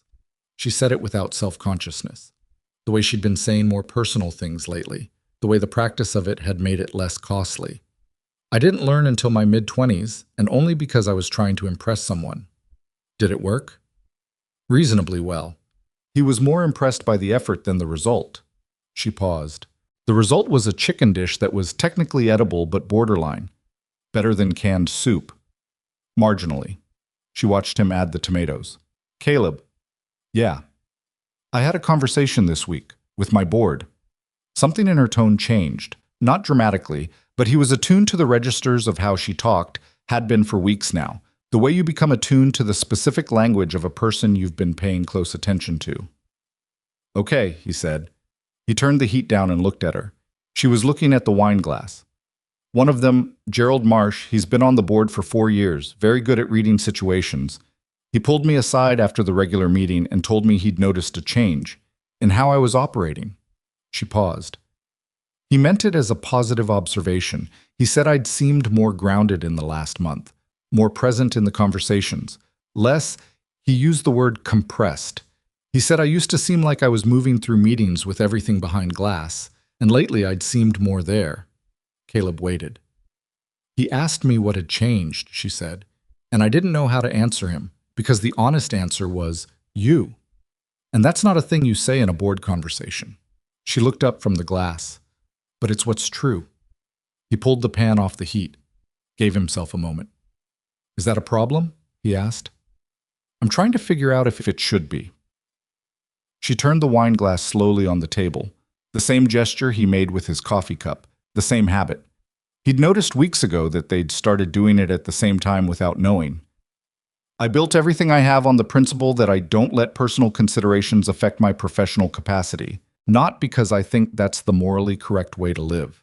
Just because I'd seen what happened when people didn't separate the two, and I wasn't going to be one of those people. And now? And now someone who rewires electrical panels in a county 40 miles from my office has apparently changed how I show up in boardrooms. She said it with a slight dry edge that was not quite mockery and not quite wonder, but somewhere between the two, which does not fit the principle. Does the principle need to fit every situation? She looked at him. You built that principle because of something you observed, he said. People who didn't separate things. What happened to them? They made decisions based on what they wanted rather than what was right for the company. And you think you're doing that? She considered it with the genuine seriousness she gave to actual questions, not the reflex defense. No, she said. That's the thing. I don't think I'm making worse decisions. I think I'm making better ones. I think Marsh is right that I'm more present. She paused. Which means the principle needs refinement, not abandonment. But refinement is harder than I'd like it to be. He put the pasta on. Then he sat down across from her at the table. I need to tell you something, he said. She waited. 3 weeks ago, I was at a job site, commercial building on the east side of the county, and there was an incident, gas leak in the basement. By the time we knew it was there were workers in the lower level, and the super was panicking and calling for evacuation, and nobody was moving with the kind of speed the situation needed. He paused. I took over, talked them through the evacuation route, got everyone out, isolated the supply line until the gas company arrived. Were you hurt? No, but that's not the point. The point is that afterward, the site supervisor, this guy named Dell, 50 years old, been in construction for 25 years, he came up to me and said, "Who are you really?" And I gave him the same answer I give everyone. Electrician, contract work. Victoria was watching him. And he shook his head, Caleb said, and he walked away. And I stood there in the parking lot of that job site, and I thought, I'm tired. I'm tired of giving that answer. He put his hands flat on the table. I've been out for 7 years, and I've been telling myself that's the right shape for my life. That the work I do is good work, which it is, and that Lily's growing up fine, which she is, and that I don't need anything other than what I have. He stopped. But I've been hiding, and hiding from something doesn't make it go away. It makes it wait. Victoria's hands were still around the wine glass, but she'd stopped turning it. What's it been waiting for? She asked. I don't know exactly. Maybe for someone to ask the right question. Maybe for the right set of circumstances to make the hiding less comfortable than the alternative. He looked at her. Maybe for a wrong number at 2 a.m. She exhaled slowly. There's a VA counselor. I've been avoiding calling for 3 years, he said. His name is Dr. Reyes. They gave me his number when I separated, and I've had it in my wallet since. I called him this week. Something moved in her face. You did? Yeah, first appointment is next Thursday. She put the wine glass down, very carefully, and pressed her fingers against the table in front of it. How do you feel about that? Scared, he said, without decoration, which probably means it's the right thing. She nodded, very slowly. The way she'd nodded in the coffee place when he'd reached across the table, the settling movement of someone for whom something important has just found its correct place. I want to tell you something too, she said. Okay. The reason I haven't rebuilt the estate. Everyone assumed it was the insurance process, the complexity of the claim, the time it takes, and those things are true. But the actual reason is that I don't want to go back to living alone on a mountain. She said it directly, the way she said the things that cost her. I bought that estate because it was defensible. I know that sounds, I'm aware of how it sounds, but that's the honest word. I liked being somewhere that nobody could reach easily, where I could have my routines and my work and my solitude, and it all felt like a choice I was making rather than a situation I'd ended up in. And the landslide changed that. The landslide revealed it. There's a difference. She looked at him with the directness she'd had since that first night in the dark office, the same quality that had nothing hidden in it even when the words themselves were measured. The solitude was not a choice. It was the path of least resistance dressed up as a preference. He thought about that. The principle that needed refinement. Yes. A pause. So I'm refining it. He got up and checked the pasta. It was ready. He drained it, combined it with the sauce, divided it into 2 bowls, put them on the table. She poured him a glass of wine without being asked. which was the kind of small, unannounced consideration he'd been noticing for weeks. The way she moved through his space when she was in it, attentive without being self-conscious about it. They ate. The kitchen was warm and the window over the sink had gone dark with the early December night, and the porch light was on outside, the one he'd finally fixed, casting its steady light across the steps. "There's something I need to ask you," Victoria said halfway through dinner. He looked up. "And I want you to hear the whole thing before you answer, because I know how you're going to react to the first part." "Now I'm definitely going to react to the first part." "Caleb, ask." She set her fork down. "In January, I'm expanding the company's infrastructure division. It's been on the planning roadmap for 2 years, but we've been waiting on the right architecture, systems, personnel, leadership. The division will focus on emergency preparedness for the company's physical assets globally. Data centers, regional offices, properties in high-risk environments. The person who runs it needs to understand how real emergencies work. Not from a manual, not from a risk assessment spreadsheet. From actual experience, the kind where the building is coming down and you have 3 minutes to make a decision." She paused. "I want that person to be you." Caleb put his fork down too. "You can say the first thing," she said. "I'm an electrician.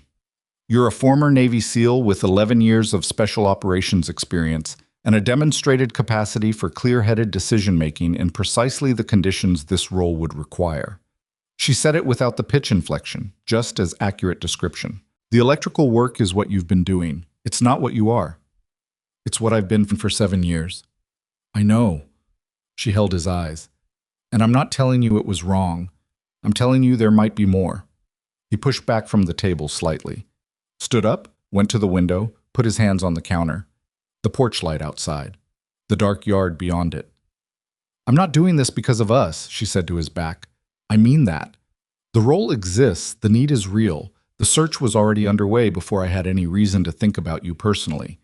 But when I sat down to write the requirements for the person I was looking for, I kept writing things that were very specific. And then I stopped pretending I wasn't writing them about a specific person."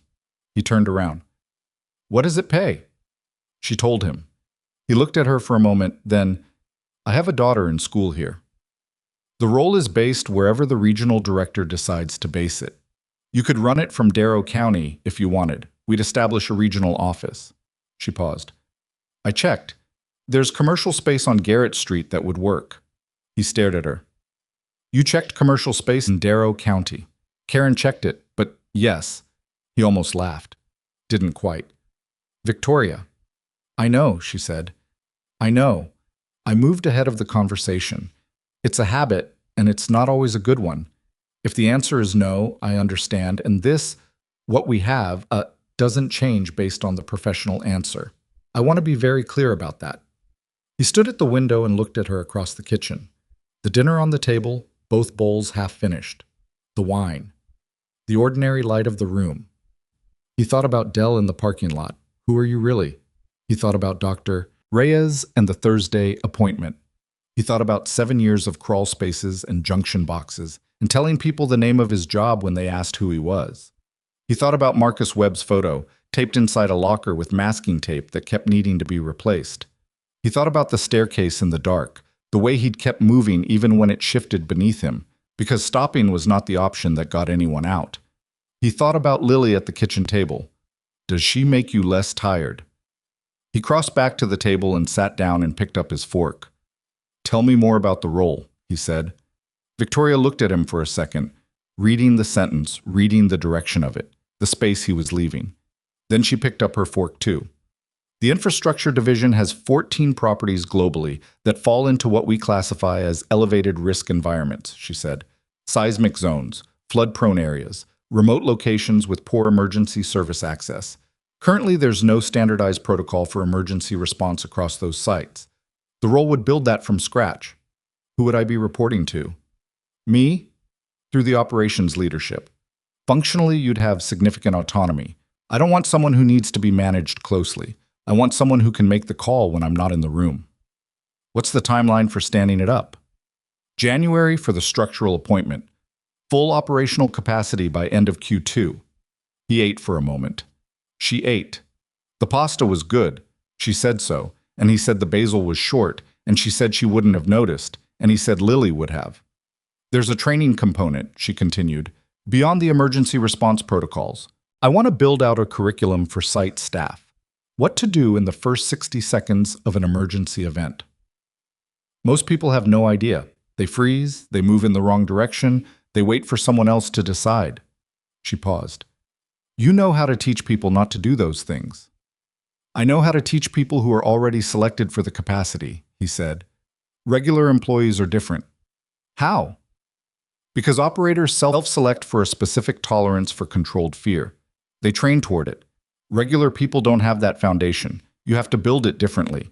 Shorter progressions, more repetition at lower stakes before you escalate. Different approach entirely. She was watching him talk. He noticed it because she'd stopped eating. What? He said. Nothing. She picked her fork back up. Just, you already know how you do it. He stopped. He hadn't noticed that. He'd been answering the question as it came, the way he answered questions in his head about electrical problems or structural issues, the automatic mapping of what he knew onto what was in front of him. He'd done it without deciding to. Maybe, he said. Not maybe. She wasn't pressing. She said it the same way she said accurate things, as information, not argument. He finished his pasta. She finished hers. He cleared the table and she washed the bowls because she'd lost the silent negotiation about it. The one where he moved toward the sink and she was already there. They worked around each other in the small kitchen with the ease of two people who'd spent enough time in each other's company to stop choreographing the proximity. Afterward, they sat in the living room. The house was quiet, in the way it was quiet when Lily wasn't in it. A different quality of quiet, less inhabited, the silence of rooms that were waiting. Victoria sat at the end of the couch with her legs tucked under her, her shoes off, the wine glass on the side table beside her.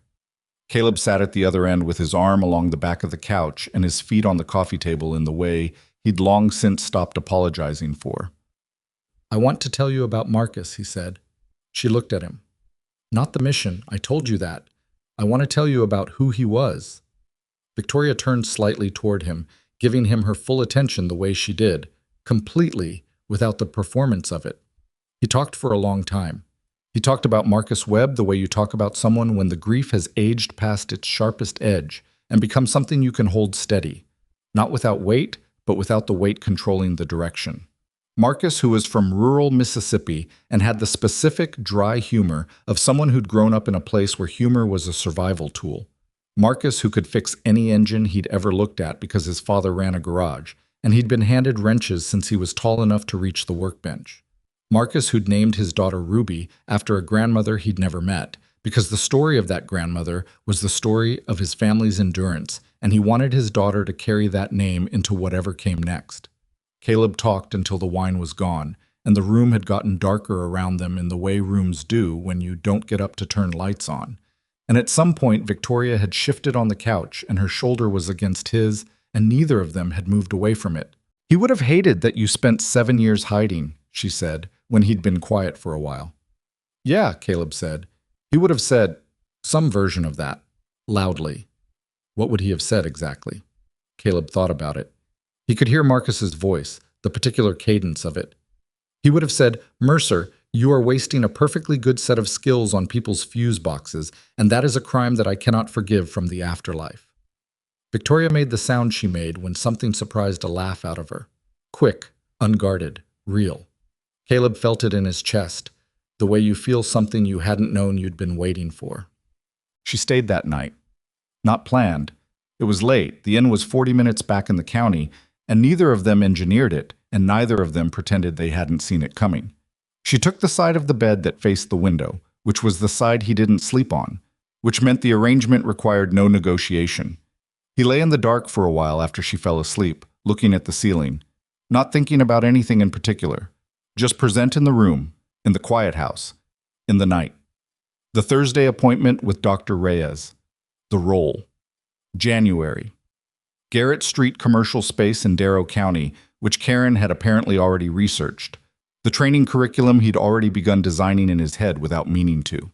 He thought about the staircase, the way he'd moved up it in the dark, toward the danger, toward the building's worst side, because the person who needed him was on the other side of it. 7 years was a long time to stand at the bottom of a staircase deciding whether to climb. He reached up and turned off the lamp on the nightstand. The porch light was visible from the window, a thin stripe of it between the curtain edge and the frame. Steady. The one he'd finally fixed. He closed his eyes. The first appointment with Dr. Reyes was on a Thursday morning in the second week of December, at a VA satellite office in a nondescript building on the edge of the city. The kind of building that had no identifying features beyond a small placard beside the door, which Caleb suspected was deliberate. He sat in the parking lot for 6 minutes before going in. Not because he was afraid exactly, more because some part of him was doing a final audit of the decision, checking the perimeter the way old habit demanded before entering an unfamiliar space. He went in. Dr. Reyes was in his late 50s, compact, with reading glasses pushed up on his head, and the particular quality of stillness that belongs to people who have spent decades listening to other people's hardest things. He didn't have a notepad out when Caleb came in. He had 2 cups of coffee, one on his side of the desk, one on the other side. And he gestured to the chair across from him the way you gesture to a chair in your own kitchen. "I don't use the couch," Dr. Reyes said. "People think they're supposed to use the couch. They end up performing for it." Caleb sat in the chair. "How long have you been doing this?" 23 years, 11 with the VA. He picked up his coffee. "You've had my number for 3 years." "Yeah." "What changed?" Caleb thought about the honest answer. "A building came down," he said, "and I went in anyway. And afterward I stood outside in the rain and realized I hadn't failed." He paused. "It was the first time I'd thought that about myself in a long time." Dr. Reyes nodded, once, with the nod of someone who understood the specific weight of that sentence. He didn't say anything immediately. He let it sit in the room, which was the right thing to do. They talked for 50 minutes. Caleb didn't say everything. That wasn't how first sessions worked, and Dr. Reyes wasn't the kind of therapist who pushed for more than what came naturally, which Caleb appreciated. He said enough. He said Marcus's name out loud in that office, which was different from saying it in a kitchen or on a city sidewalk. It was more formal, in a way that mattered. He said the mission, the choice, the math of it. Dr. Reyes listened and asked 2 questions, both of them precise and neither of them easy. When the session ended, they scheduled the next one for 2 weeks out. Walking back to the truck, Caleb noticed that his shoulders were lower than when he'd gone in. He didn't know when they'd dropped. He hadn't felt it happen. He took the job in January. Not all at once. That wasn't how it worked. Victoria had been clear about the process, had deliberately kept it procedural so that neither of them would later be able to question whether the decision was made clearly. He went through the formal interview process, which involved 2 meetings with the operations leadership team and one with Gerald Marsh from the board, who asked him 4 questions, all of them substantive, and shook his hand at the end with the particular handshake of someone who has decided something. The offer came in writing from HR, with the role title and the compensation and the reporting structure, the same as it would come to anyone. He read it twice, signed it, and scanned it from the machine at the library on Birch Street because his truck didn't have a printer. He told Lily that night. She was doing homework at the kitchen table, long division, which she had strong opinions about, and he sat down across from her and waited until she looked up. "I'm going to start a new job," he said. She put her pencil down. "What kind?" "Emergency preparedness. I'd be working with Victoria's company, helping them figure out what to do when things go wrong at their buildings." Lily considered this. "Like what you did at her building. More organized than that. Are you keeping the truck?" He blinked. "Yes." "Good. I like the truck." She picked her pencil back up. "Is Victoria going to be your boss?" "Technically, yes." Lily appeared to find this amusing in a way she was only partially concealing. "Does that feel weird?" "A little," he said honestly. "Mrs. Pardon says you should never mix business with personal." She said it with the tone of someone accurately reporting a source they weren't entirely sure they agreed with. "Mrs. Pardon's been married to the same man for 41 years, Caleb said. "He's also her business partner." Lily thought about this. "So Mrs. Pardon is wrong." "Mrs. Pardon is more complicated than her advice." Lily seemed satisfied with this as an answer. She went back to long division, then without looking up, "Dad." "Yeah." "You seem like yourself again." He sat with that for a moment. The kitchen. the homework, the ordinary light, the porch light outside, visible through the window, doing what it had been doing since December, burning steady, not asking for acknowledgement. "Yeah," he said. "I think I am." The regional office opened on Garrett Street on the 1st of March. It was not impressive from the outside, a converted ground-floor commercial space that had previously been a real estate agency, with large front windows and a floor plan that needed work before it resembled anything operational.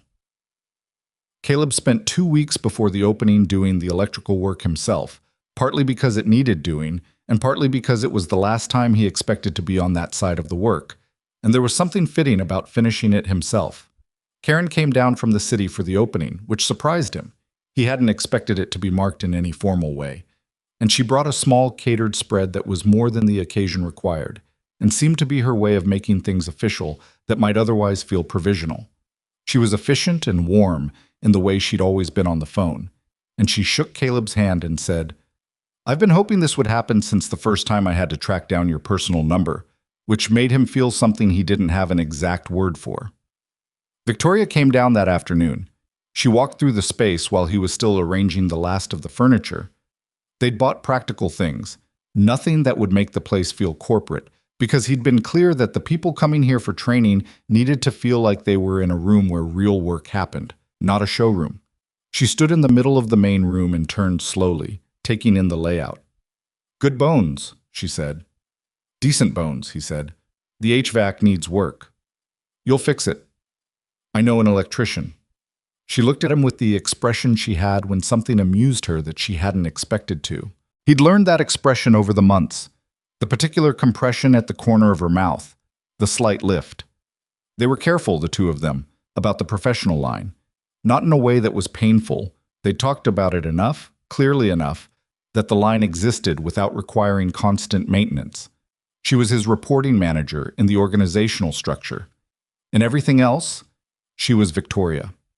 They both knew which room they were in at any given moment, and neither of them had gotten it wrong yet. He suspected they wouldn't. They were both, in their different ways, people who paid attention to what was in front of them. The first training session ran in April at a Sterling Systems data center 2 counties over. 14 staff members, ranging from a facilities manager in his 60s who'd been in the building for 20 years to a 24-year-old operations technician who'd been hired the previous fall. Caleb stood at the front of the room and looked at the range of faces and thought about what Victoria had said. Most people have no idea what to do. They freeze. They wait for someone else. He thought about what he'd told her in return: you have to build it differently. He'd spent 2 months building the curriculum. Not alone, Dr. Reyes had helped him think through the psychological architecture of it, the sequence that moved people from panic response towards something more functional without trying to turn them into operators. He'd brought in a former firefighter he knew from a county emergency planning committee, a woman named Sasha Torres, who had 17 years on the job and a gift for talking about fear in terms that didn't make people feel ashamed of having it. He started the session not with a scenario and not with a slide deck. He started with a question. "Tell me about the last time you were somewhere and something went wrong," he said. "Anything. Doesn't have to be dramatic, just something you didn't expect that required you to make a decision fast." Silence at first. The facilities manager, his name was Harold, and he had the look of a man who'd been in a lot of meetings and knew when he was being set up for something, raised his hand slowly. "My daughter's car broke down," Harold said. "On the interstate. She called me, she was panicking, and I was 40 miles away." "What did you do?" "I talked her through it, step by step. Stay in the car, put the hazards on, call roadside. Just kept her talking and kept it small." Caleb nodded. "That's it," he said. "That's exactly it. You took something that felt catastrophic to her and you made it into a series of steps. That's all emergency responses. Steps.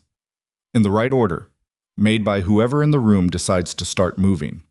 He watched Harold's posture change, the slight straightening. "The problem," Caleb continued, "isn't that people don't know what to do in emergencies. Most of the time they actually do know. The problem is the 3 seconds of freeze between the moment something goes wrong and the moment someone moves. In those 3 seconds, panic spreads. Everyone looks at everyone else. Nobody wants to be wrong." He paused. My job today is to make those 3 seconds shorter. The session ran 4 hours. There were moments that were uncomfortable. The scenario exercises produced the genuine, unperformed versions of how people react to stress, and that wasn't always clean. But uncomfortable was not the same as wrong. The 24-year-old, whose name was Priya, and who had been so quiet in the first hour that Caleb had wondered if she'd been expecting a different kind of day, turned out to have the fastest situation assessment of anyone in the room, once she trusted herself to say what she saw. He told her so directly at the end, while the group was breaking up. She blinked at him. "I just said what was obvious." "Yes," he said. "Most people don't. That's the skill." He drove back to Darrow County that evening with the windows cracked despite the April chill, because he liked the smell of spring the same way he liked the smell of rain. Uncomplicated, reliably itself. He thought about the session, about Harold and the interstate and the 3 seconds, about Priya saying what was obvious. He'd spent 11 years training people to function inside the worst situations imaginable. He'd spent 7 years telling himself that was behind him. He understood now that the capability didn't go away when you stopped using it. It waited, the same as everything else waited, in the patience of things that know their own value even when you're pretending they don't exist. He pulled onto Fenwick Street. Lily was on the porch steps when he pulled up, still in her school clothes, a book in her lap. She looked up when the truck came into the driveway. "How was the first class?" she asked. "Good," he said, getting out. "How do you know it was today?" "Because you wrote it on the calendar." She looked at him the way she'd been looking at him for months now. The assessment, the comparison, the internal before and after that she'd been running without his permission since December. "You actually look like it was good. I told you it was. You say things are fine when they're not fine," she said, with the particular accuracy of a child who has been paying attention for 8 years. "But when something's actually good, your face does something different." He sat down on the step beside her. She shifted to make room without looking up from the book. "What does my face do?" he asked. She thought about it. "It stops doing the other thing," she said. He put his arm around her shoulders. She leaned into it the way she had since she was small, automatically, completely, without negotiating the terms of it. They sat on the porch steps together in the April evening, the light going long and golden the way April light does when it's finally meaning it, and Caleb thought about what his daughter had just said. Stops doing the other thing. 8 years old, and she'd identified the exact nature of the change without having a name for what it had been before. This was the thing about children. Not the idealized version, not the symbol, but the actual living people that children are. They watched you more carefully than you watched yourself. They built their understanding of the world partly from watching what happened to your face when the world gave you something and what happened when it didn't. Lily had been watching his face for 8 years, and what she'd mostly seen was the other thing, the held quality, the management, the competent suppression of whatever was underneath. He thought he was protecting her from it. He understood now that children don't need protecting from the truth of their parents. They need the truth of their parents to be something survivable, which is different. A parent who is struggling and visible about the struggle, who asks for help and gets it and keeps going. That is not a burden to a child. That is a model. That is the most useful piece of information you can give a young person about how life works. He'd been trying to give Lily a version of him that had no needs, no wounds, no unsettled debts with the past. He'd given her instead a father who sat at the kitchen table and looked at nothing for a while after dinner. She'd noticed both versions. She'd loved both versions. But only one of them was real. In June, Victoria came to Lily's end-of-year school event, the informal kind, a family afternoon in the school gymnasium with student projects on display, and a terrible sound system, and a table of refreshments that had been assembled with great enthusiasm and mixed results. Victoria came without being asked. Caleb had mentioned it in passing, the week before. The way you mention things when you're not making an invitation, but you're not making one either. She showed up in jeans and a blue shirt and brought a small bunch of flowers from the grocery store that she gave to Lily with the same directness she gave everything, saying, "I heard you finished the year with the highest reading score in your class." And Lily saying, "Who told you that?" And Victoria saying, "Your father. He mentioned it 3 separate times in the same conversation." And Lily turning to look at Caleb with an expression that contained something between embarrassment and satisfaction. They walked the gymnasium looking at student projects. Lily's was a model of the water cycle built from materials she'd collected herself. Cotton for clouds, a small contained water vessel, a heat lamp borrowed from the science room. She explained it to Victoria with the focused seriousness she brought to things she cared about. And Victoria asked questions that were genuine questions, not the soft, encouraging kind that adults deploy at children when they're only half listening. She asked about the evaporation rate, about what happened in the model when the temperature changed, about how Lily had decided on the scale. Lily answered all of them. Then she said, "You ask like a scientist." "I studied chemistry before I switched to computer science," Victoria said. Lily absorbed this. "Why did you switch?" "Because I kept wanting to know how the systems worked, not just the substances." Lily looked at the model. "That's kind of what this is," she said. "A system." Victoria looked at the model too. "Yes," she said. "It is." Caleb stood slightly to the side and watched the two of them, the 8-year-old and the CEO, both of them leaning over a water cycle model, talking about systems with equal seriousness, and felt something that didn't have a clean name, but that sat quietly and steadily in his chest, the way the porch light sat steadily on the porch steps, not asking to be acknowledged, just there. He had not expected this. Not the specific shape of it, not Victoria in a school gymnasium, not Lily explaining evaporation rates to someone who understood them, not himself standing in the ordinary noise of a school event, feeling like a person who belonged in the room he was in. He had not planned for this because he had stopped planning for things that required him to believe the future held more than the present. That was what 7 years of careful reduction did. It narrowed the aperture until what you could see was manageable, and what you called manageable, you eventually called enough. Enough was not the same as whole. He knew that now. But on a Saturday in late October, a full year, almost to the week, from the night of the landslide, Caleb drove up the mountain road to the Sterling Ridge property. Not to what had been the house. The house was gone, the insurance settlement long since closed, the site cleared earlier in the year. What remained was the land itself, several acres of ridge property, with a view that, in daylight, was the kind of thing that stopped your thinking. He hadn't come up here since the night of the rescue. He hadn't had a reason to. He had one now. He parked at the top of the access road and got out. The morning was clear and cold, the mountains to the north showing the first snow on their highest peaks, the sky the hard, clean blue of late autumn.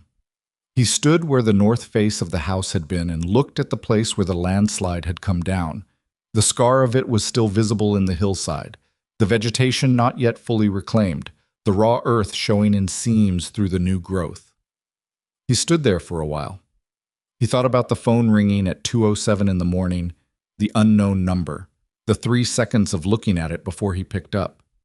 He thought about Victoria's voice on the other end, not panicked, just scared, holding on to control with everything she had. He thought about driving up this road in the dark, in the rain, with no particular plan beyond showing up. He thought about the staircase, the shifting wall, the corridor going dark behind them as they came out. He thought about what it had cost him to go in. Not the physical cost, that was minor, healed quickly, forgotten in the way the body forgets things the mind keeps. The other cost.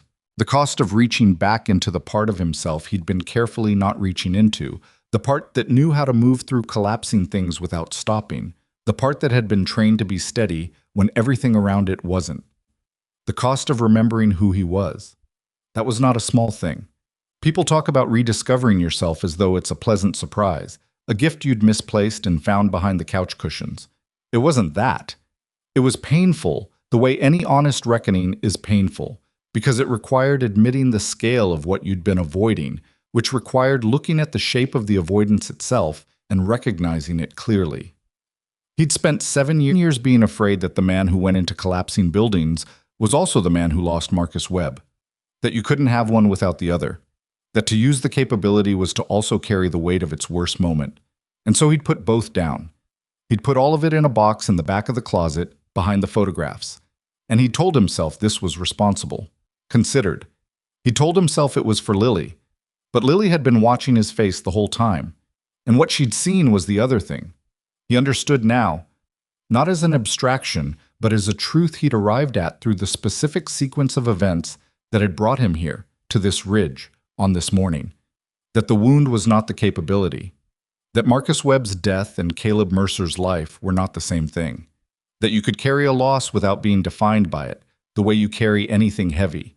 Not by pretending it isn't heavy, but by finding the right way to hold it so it doesn't dictate the direction you move. Dr. Reyes had been helping him find that way. Slowly, honestly, without rushing the process or pretending there was a finish line. They still met every 2 weeks. Some sessions were harder than others. That was how it worked. He heard a car on the access road below. He turned. Victoria's blue sedan came to the top of the road and stopped. She got out, in a coat and boots, her hair loose in the cold air. She looked at him across the distance and then came over the ground toward him, picking her way across the uneven terrain with the careful confidence she'd developed after the leg injury. A slight change in how she placed her feet on uncertain ground that would probably be permanent and that she had, over time, stopped apologizing for. "You didn't say you were coming here," she said when she reached him. "I didn't know you were." "I've been meaning to," she said, "since the clearance was done. I kept putting it off." She looked at the scar on the hillside, at the cleared site, at the view beyond, which was what it had always been, broad, indifferent, honest. "How long have you been here?" "About 20 minutes. She stood beside him and looked at the site. Not with grief. She wasn't a sentimental person about property, had said as much, had meant it. More with the specific attention of someone trying to understand something by looking at it directly rather than around it.